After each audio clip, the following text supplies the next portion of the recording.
বন্ধুরা, বিশাখা কিচেনে আপনাদের স্বাগত। আজকে রান্না করে দেখাবো নতুন একটা রেসিপি, ফ্রাইড রাইস। তার জন্য আমি নিয়েছি 1 কেজি চাল বাসমতি, লাগছে কিশমিশ, কাজু, গোটা গরম মশলা, এলাচ, লং, দারচিনি, সাদা তেল, নিয়েছি ঘি, লাগছে মটরশুঁটি, বিনস, ক্যাপসিকাম, গাজর, ফুলকপি। চালটা ধুয়ে বসিয়ে নেব। জলটা বসিলাম, তার জন্য গোটা গরম মশলা দিয়ে দেবো জলের মধ্যে।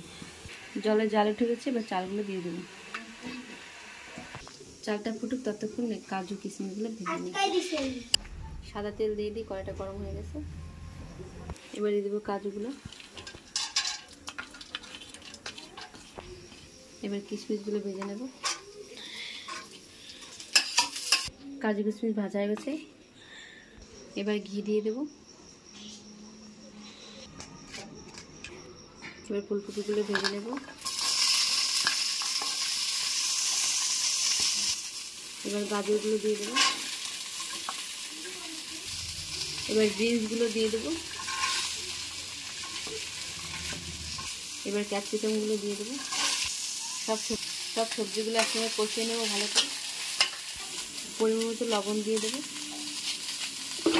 এবার মটরশুঁটিগুলো দিয়ে দেবো। সবজিটা কষানো হয়ে গেছে। ফ্রাইড রাইসটা মিষ্টি মিষ্টি খেতে ভালো লাগে আমার, তাই একটু চিনি দিয়ে দেবো পরিমাণ মতো। আর ভালো লাগলে দিয়ে, না লাগলে দিতে পারেন। এটা ফুটে গেছে, এবার নামিয়ে নেব। এবার ঘিটা দিয়ে দেবো। ঘিটা গরম হয়ে গেছে, এবার এলাচ দেবো। এবার কাজু কিশমিশ দিয়ে দেবো। দিয়ে দেবো ভেজে রাখা সবজিগুলো দিয়ে দেবো। কমপ্লিট হয়ে গেছে, এবার ঘি দিয়ে দেবো। ঘিটা সুন্দর গন্ধ হওয়ার জন্য 5 মিনিট চাপা দিয়ে দেবো। 5 মিনিট পরে দিয়ে দিচ্ছি। খুব সুন্দর একটা গন্ধ ছড়িয়েছে।